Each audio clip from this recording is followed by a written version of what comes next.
नमस्कार। फरक च्यानलमा विभिन्न प्रतियोगितात्मक परीक्षाका लागि एकदमै उपयोगी सामग्री पस्कने क्रममा आज म शिक्षा सेवा आयोगको नयाँ पाठ्यक्रम 2076 अनुसार प्रावि, निमावि र मावि तिनै तहका लागि उपयोगी अक्षराङ्कन पद्धति लेटर ग्रेडिङ सिस्टम विद्यालय तहमा कसरी लागू भएको छ र कस्तो छ त्यसको बारेमा चर्चा गर्दैछु। कृपया अन्तसम्म हेरिदिनुहोला। साथै लाइक, कमेन्ट, सेयर र सब्सक्राइब गर्न नभुल्नुहोला ताकि नयाँ भिडियो अपलोड हुनसाथ तपाईले प्राप्त गर्नुहुनेछ।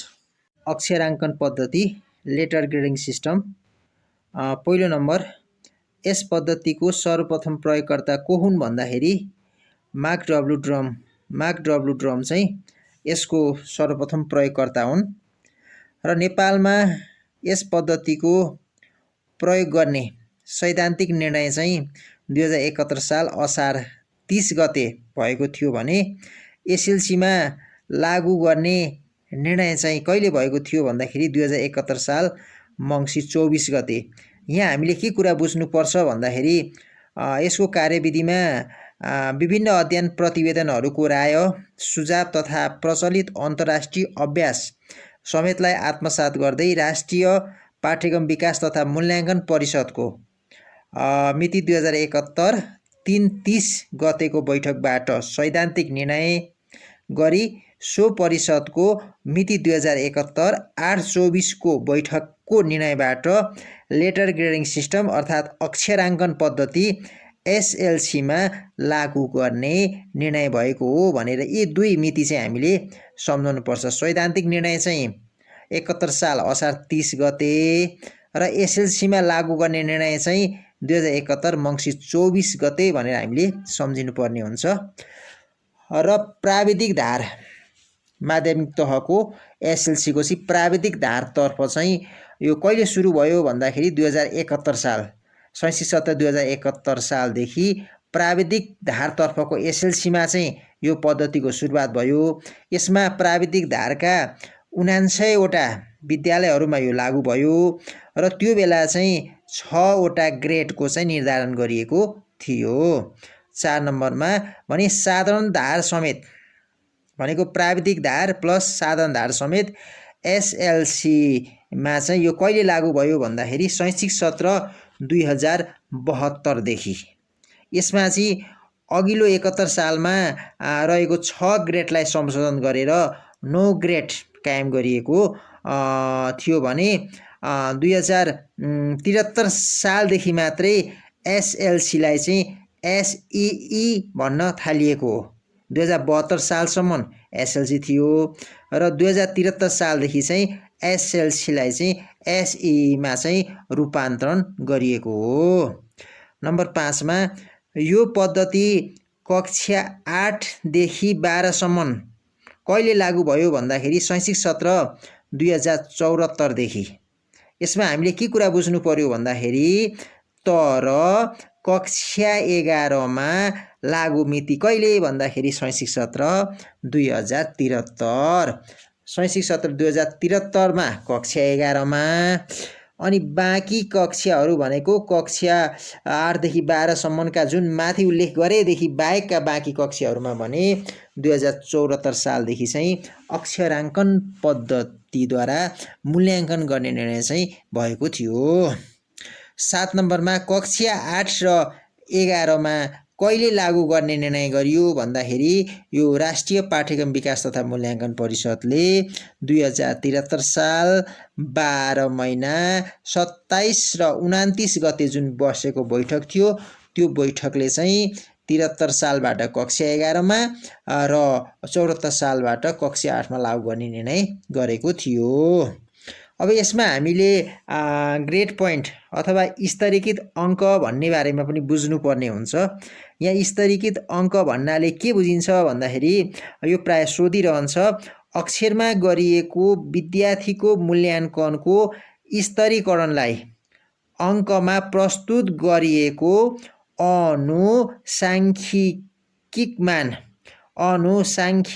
मान भनेर चाहिँ बुझ्नुपर्ने हुन्छ। यसमा चाहिँ अक्षरमा गरिन्छ विद्यार्थीको मूल्याङ्कन र त्यो मूल्याङ्कनको स्तरीकरणलाई अङ्कमा प्रस्तुत गरिएको आनुसाङ्ख्यिक मान नै के भन्दाखेरि स्तरीकृत अङ्क ग्रेड पोइन्ट हो भनेर हामीले बुझ्नु।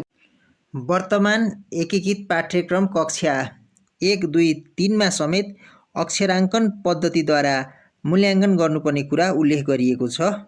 यसमा उपलब्धि प्रतिशत 30 भन्दा कम विद्यार्थीले ल्याएमा अक्षरमा उपलब्धि स्तर चाहिँ ई मान्ने र यसको व्याख्या कसरी गरिएको छ भन्दा ज्यादै कमजोर, त्यो विद्यार्थी ज्यादै कमजोर देखियो। त्यस्तै 30 र सो भन्दा माथि 45 भन्दा कम अङ्क ल्याएमा त्यो डी कायम गरियो, यो कमजोरको अवस्था। त्यस्तै 45 र सो भन्दा माथि 60 भन्दा कम ल्याएको अवस्थामा त्यसको उपलब्धि स्तर चाहिँ सी र यसको व्याख्या चाहिँ यो सामान्य देखियो, उसको सिकाइ उपलब्धि। त्यस्तै 60 र सो भन्दा माथि 75 भन्दा कम रहन्छ भने त्यो चाहिँ बी स्तरको भयो, यो चाहिँ राम्रो मानियो। त्यस्तै 75 र सो भन्दा माथि 90 भन्दा कम अङ्क ल्यायो भने त्यसको उपलब्धि स्तर ए र यसको चाहिँ व्याख्यामा उच्च मानियो भने 90 सो भन्दा माथि 90 र सो भन्दा माथि हुनुपर्ने, 90 र सो भन्दा माथि आयो भने चाहिँ ए प्लस त्यसको उपलब्धि स्तर रहने भयो भने उपलब्धि स्तरको व्याख्यामा चाहिँ यो उत्कृष्ट रहने भयो। 90 र सो भन्दा माथि चाहिँ ए प्लस र उत्कृष्ट, यसरी 6 ग्रेडको व्यवस्था चाहिँ गरिएको छ। यो 1-3 को एकीकृत पाठ्यक्रम 2076मा अक्षराङ्कन पद्धतिमा जम्मा 6 ग्रेडको चाहिँ व्यवस्था गरिएको पाइन्छ। त्यस्तै गरेर कक्षा 4-5 को पाठ्यक्रम अहिले परीक्षणको रूपमा रहेको छ।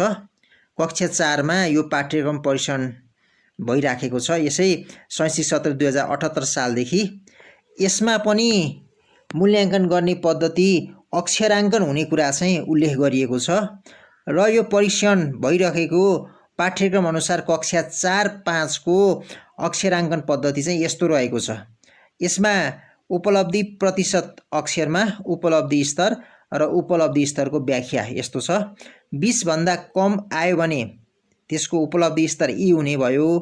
यसको व्याख्यामा चाहिँ ज्यादै कमजोर, त्यो विद्यार्थीको सिकाइ उपलब्धिमा ज्यादै कमजोर देखियो भने 20 देखि 40 भन्दा कम आयो भने डी, यो कमजोरको अवस्था। त्यस्तै 40 देखि 60 भन्दा कम सी ग्रेड पाए उसले, यो चाहिँ सामान्यको अवस्था। त्यस्तै 60 देखि 75 भन्दा कम बी ग्रेडको उसको मूल्याङ्कन भयो, यो चाहिँ राम्रो मानियो भने 75 देखि 90 भन्दा कम आयो भने उपलब्धि स्तर चाहिँ ग्रेड चाहिँ ए भयो, यसको चाहिँ उच्च देखियो भने सिकाइ उपलब्धि उच्च देखियो भने 90 देखि माथि चाहिँ ए प्लस उपलब्धि स्तर देखियो भने यसलाई चाहिँ उत्कृष्ट मानिन्छ। यसरी परीक्षणको रूपमा रहेको कक्षा 4-5 को पाठ्यक्रममा समेत अक्षराङ्कन पद्धतिको कुरा गरिएको छ। अब हेरौँ एसई को अक्षराङ्कन पद्धति कस्तो छ। यसमा 90 र सो भन्दा माथि अङ्क आयो भने ए प्लस र यसको चाहिँ व्याख्या आउटस्ट्यान्डिङ र स्तरीकृत अङ्क जसलाई हामी जिपिए पनि भन्छौँ, यो चाहिँ 4 पोइन्ट हुने भयो। त्यस्तै 80 र सो भन्दा माथि 90 भन्दा कम अङ्क आयो भने ए हुने भयो, यसको चाहिँ जिपिए 3.6 रहने भयो। त्यस्तै 70 र सो भन्दा माथि 80 भन्दा कम अङ्क आयो भने यो बी प्लस मानिने भयो, यसको चाहिँ स्तरीकृत अङ्क जिपिए चाहिँ 3.2 रहने भयो। त्यस्तै 60 र सो भन्दा माथि 70 भन्दा कम अङ्क ल्याएको अवस्थामा त्यसको ग्रेड चाहिँ बी रहने भयो र यसको चाहिँ जिपिए 2.8 हुन्छ। त्यस्तै 50 र सो भन्दा माथि 60 भन्दा कम अङ्क आएको अवस्थामा ग्रेड चाहिँ सी प्लस र यसको चाहिँ जिपिए 2.4 कायम रहन्छ। त्यस्तै 40 र सो भन्दा माथि 50 भन्दा कम अङ्क आयो भने त्यसको ग्रेड चाहिँ सी हुन्छ भने यसको जिपिए 2 पोइन्ट हुन्छ। त्यस्तै 30 र सो भन्दा माथि 40 भन्दा कम अङ्क आएको अवस्थामा त्यो चाहिँ डी प्लस हुन्छ भने यसको चाहिँ जिपिए 1.6 हुन्छ।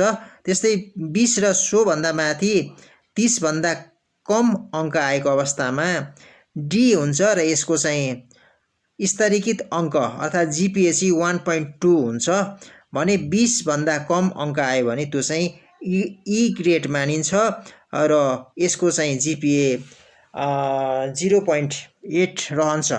यसरी एसईमा नो ग्रेडको व्यवस्था गरिएको छ। हेर्नुहोस्, विद्यालय शिक्षामा अक्षराङ्कन पद्धति कार्यान्वयन कार्यविधि 2072 पुस्तक अत्यन्तै उपयोगी पुस्तक र तपाईँले हेर्नै पर्ने पुस्तक हो। अन्त्यमा सफलताको हार्दिक शुभकामना व्यक्त गर्दै मेरो प्रस्तुति अन्त्यसम्म हेरिदिनु भएकोमा हार्दिक आभार व्यक्त गर्दछु।